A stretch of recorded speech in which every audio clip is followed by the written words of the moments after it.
Halo, welcome back to my channel. Hari ini aku mau ngelanjutin review Mouse episode 5. Tapi sebelum itu jangan lupa subscribe ya buat bantu perkembangan channel aku. Ya udah, kalau gitu kita langsung ke pembahasannya.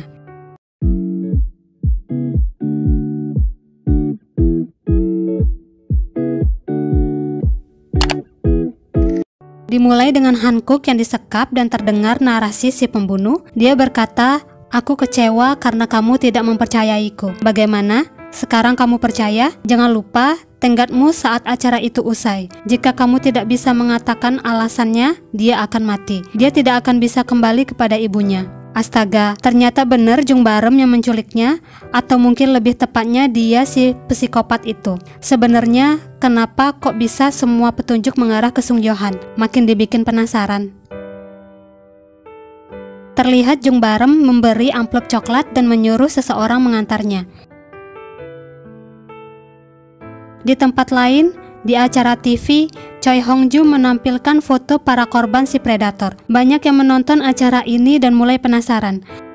Gomuchi pun mulai menjelaskan kesamaan para korban si predator, yang membuat Choi Hong-ju bertanya soal pernyataan Gomuchi sebelumnya yang menyatakan kalau si predator memilih korbannya secara acak. Gomuchi membenarkan kalau itu ternyata kesalahan dia, sampai si predator menelponnya hingga dia mulai menggali ulang kasus-kasus itu. Tapi para korban sama sekali tidak ada kaitan satu sama lain. Akhirnya, dia memiliki pandangan baru untuk menggali kehidupan para korban.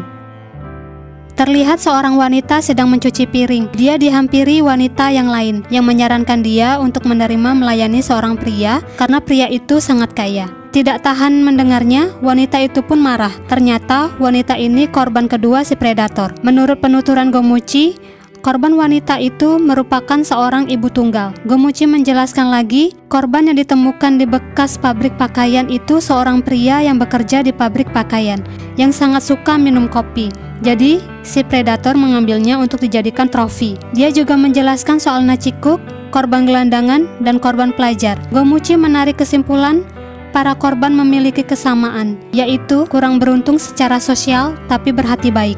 Di tengah acara, ada seseorang yang menelpon ke stasiun TV untuk memberikan informasi, tapi minta disamarkan suaranya karena takut dikenali si predator. Orang itu bertanya, apakah Gomuchi menggali kasus ini karena murni khawatir dengan nasib si anak, atau karena dia tidak tahan dengan si predator yang tidak juga tertangkap dan ingin membalaskan dendam. Mengingat kedua orang tua Gomuchi juga menjadi korban headhunter, dan orang itu bertanya tentang kenakalan Gomuchi selama jadi polisi. Masyarakat yang menonton acara itu langsung bereaksi keras dan memberi komentar buruk. Gomuchi akhirnya mengakui kesalahannya dan dia meminta maaf.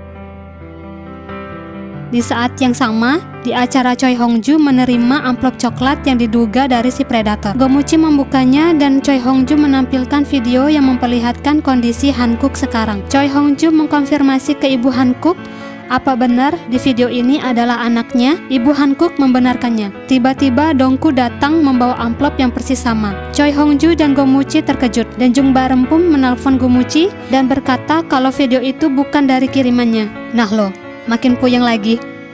Flashback jam 8 malam, 2 jam sebelum acara dimulai. Terlihat Gomuchi, Choi Hong-ju, Jung Barem, dan Dongku menyerah karena belum juga mendapatkan standar si predator memilih korban. Tapi Jung Barem tetap menyarankan melanjutkan acara itu, dan terlihat mereka semua membuat kejadian persis sama dengan penyekapan Hankook. Kembali ke acara Hongju.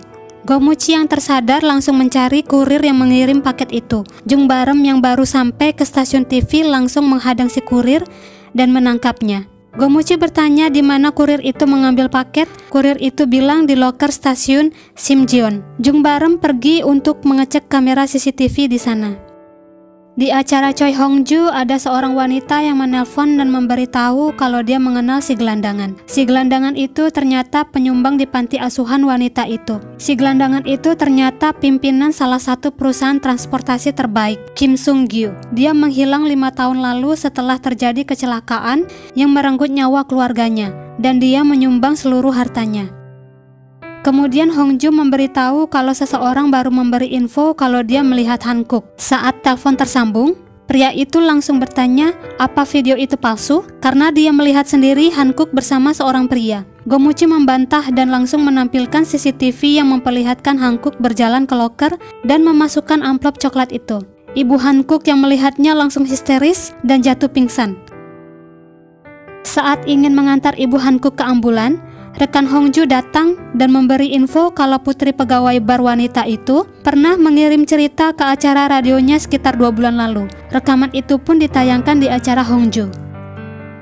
Gomuchi terus berpikir tentang ciri yang sama dari para korban, dan Hongju mulai berasumsi kalau para korban punya kehidupan yang terbuka di masyarakat.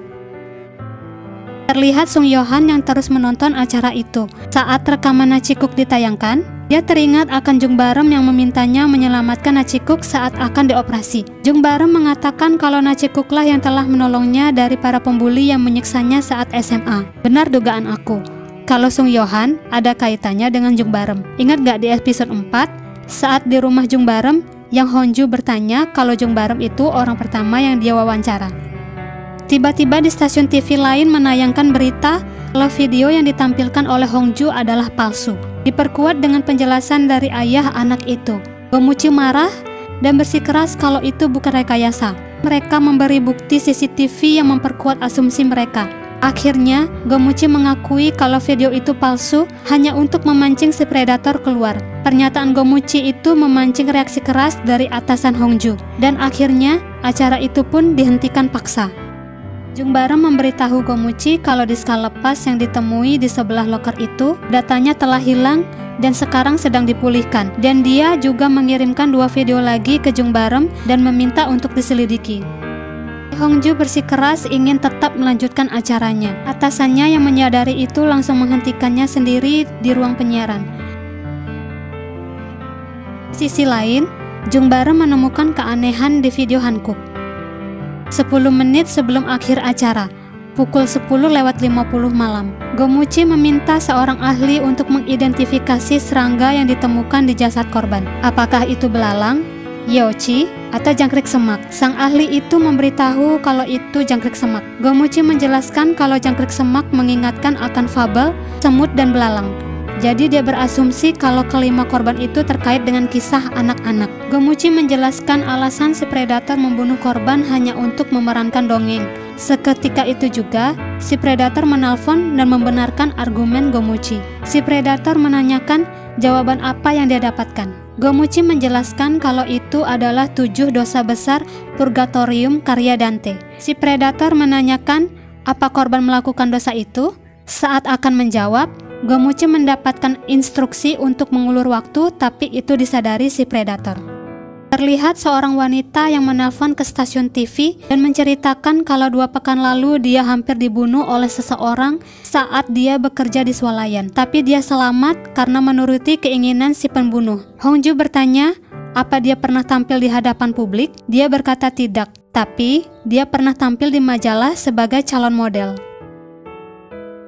Kembali ke acara Hongju, Gomuchi menjelaskan kalau si predator membunuh korban karena mereka tidak punya rasa marah, rasa iri, rasa rakus, rasa malas, dan menganggap mereka melakukan dosa besar. Si predator pun menelpon lagi dan dia membenarkannya. Gomuchi pun menanyakan alasan dia membunuh nenek yang malang itu. Dia menjawab hanya karena kurang beruntung nasibnya saja. Oh Bongyi yang mendengarnya sangat terpukul. Polisi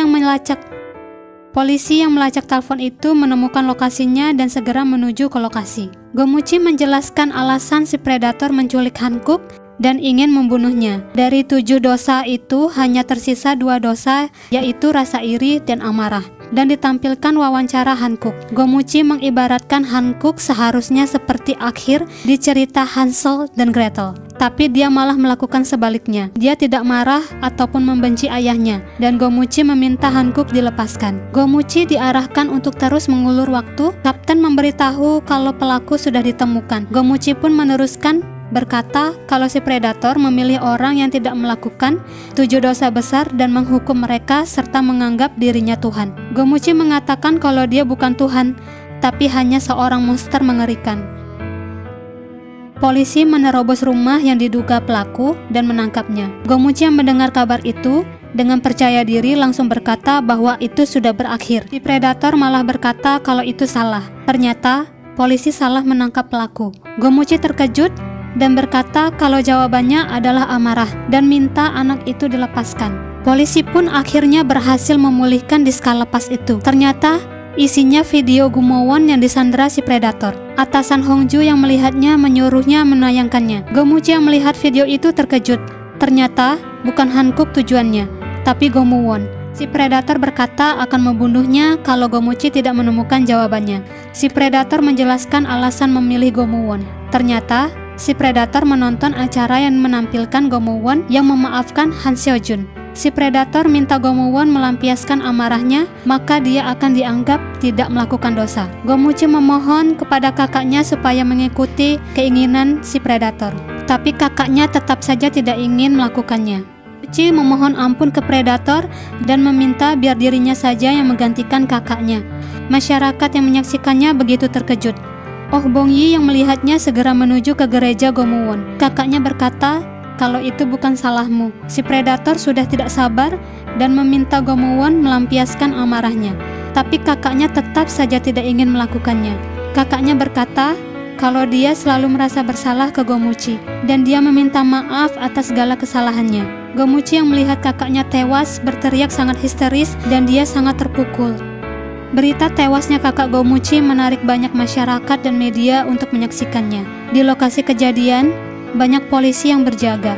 Jung Barum yang baru tiba ingin mendekat, tapi tidak bisa karena dihalangi oleh polisi. Gomuchi yang tiba di lokasi melihat jasad kakaknya digantung dengan jari yang mengarah ke tulisan si predator yang mengatakan kalau dia itu Tuhan. Gomuchi sangat terpukul melihatnya. Makasih sudah menonton video aku sampai habis. Maaf ya kepanjangan. Episode kali ini menurut aku sangat menguras emosi. Sampai jumpa di episode 6.